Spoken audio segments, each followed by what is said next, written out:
Nagpainit na ako dito ng kawali. Maglalagay na ako ng cooking oil. Igigisa ko na tong luya.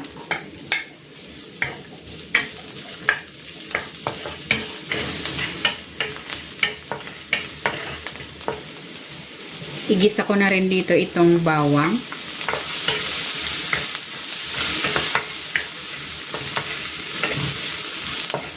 At itong sibuyas.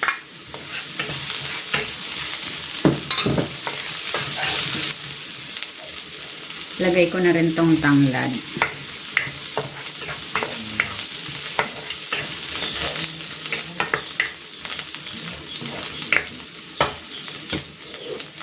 And ilalagay ko na dito itong native chicken.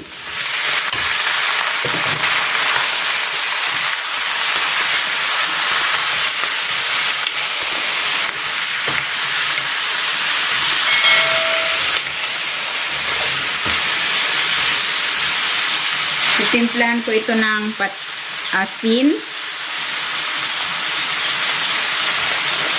at ng paminta. At maglalagay din ako ng patis para malasa itong tinola.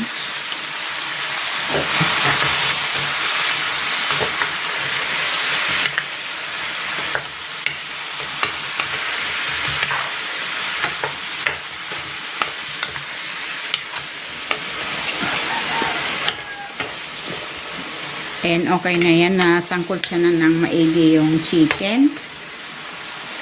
Maglalagay na ako dito ng tubig. Then tatakpan ko ito. Lulutuin ko ito for 45 minutes to 1 hour or hanggang sa lumambot yung native chicken. Ayan, ito na yung chicken. Malambot na.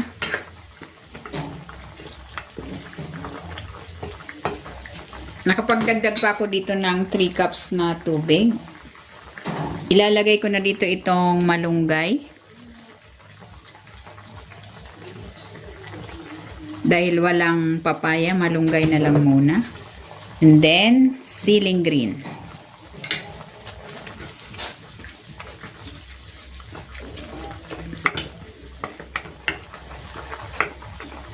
Ayan, luto na itong tinolang native na manok. Hahanguin ko na ito.